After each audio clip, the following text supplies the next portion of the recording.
High everyone, welcome back to our channel Ayan streams. তো আজকে ভিডিওটা আয়ানসকে নিয়ে নয়, আজকের ভিডিওটা হচ্ছে আমার আর আমার হাজবেন্ড মানে সুমিতের বিয়ের দিনকার ভিডিও। একটা বছর হয়ে গেল আমাদের বিবাহিত জীবন আমরা পার করলাম সুখে দুঃখে আনন্দে। তো বিয়ের দিন ভোরবেলায় আমাকে আমার সমস্ত আত্মীয় স্বজনরা মিলে মানে মা কাকিমারা সবাই মিলে আমাকে দধিমঙ্গলের দই চিড়ে খাওয়াচ্ছিল। আর আমাকে কেউ মেহেন্দি পরিয়ে দেওয়ার মতন কেউ ছিল না বলে আমি নিজে মেহেন্দি নিজে পড়ছিলাম এবং দিদিদেরও পরিয়ে দিচ্ছিলাম।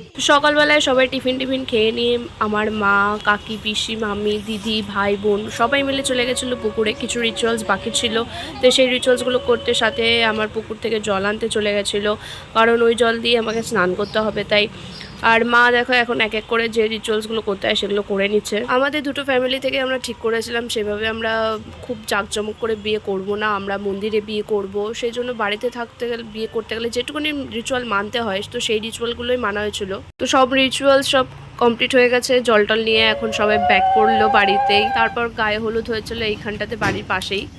তো সুমিত এসে গেছিলো, তুমি সুমিত আসার পরে আমার বাবা ওকে আশীর্বাদ করলো।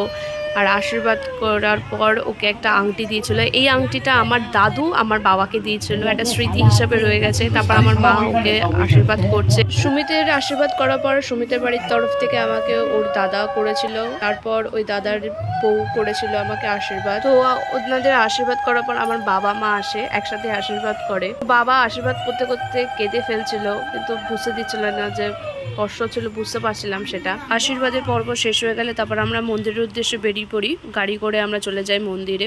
তো দুই পরিবারের কিছু কিছু মানুষজন আমরা চলে যাই আমডাঙ্গা কালী মন্দিরে। তো সেই কালী মন্দিরে বড় কালী ঠাকুরের সামনেই আমরা বিয়ে করি। তো মন্দিরে বিয়ে করলে একটা সমস্যা কি, সব নিয়ম মানা হয় না। তো কিছু কিছু নিয়ম আমরা মেনে আমাদের সেখানে বিয়ে হয়েছিল। প্রথমে শুভদৃষ্টি হয়েছিল, তো শুভদৃষ্টির পরে আমাদের মালা বদলের পর্ব হয়। তো মালা বদলের পর্বতে বুঝতে পারছিলাম না কে আগে পড়াবে কে কাকে পরে পড়াবে। তো মালাগুলো প্রচণ্ড ভারী ছিল, তো আমাকে আমার দিক দিয়ে আমার দিদি হেল্প করছিল, আর বরের দিক দিয়ে বরের এক দাদা হেল্প করছিল বরকে।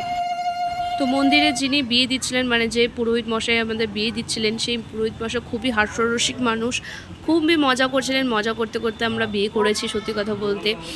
তো সুমিতের সাথে কখনো মজা করছে কখনো আমাকে নিয়ে মজা করছে।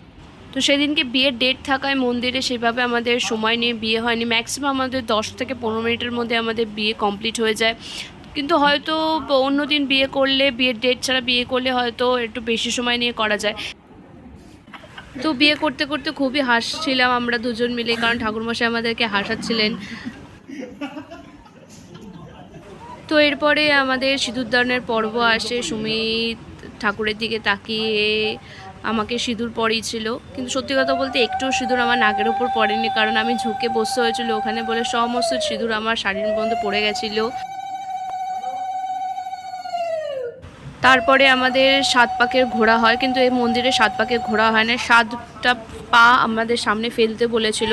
এইটাই নাকি 7 পাক ঘোড়ার মানে মন্দিরে যেহেতু শর্টে সব নিয়ম পালন করা হয়, তো এটাই আমাদের এইভাবে পালন করা হয়েছিল। তারপর বিয়ে পর্ব শেষ হয়ে যায়, কমপ্লিট হয়ে যায়, তারপর আমরা সবাই বাড়ি চলে আসি। তো বাড়িতে সব দৌড়গড়ায় সুমিতকে আমাকে আটকেছিল ভাই বোনেরা আর বান্ধবীরা মিলে।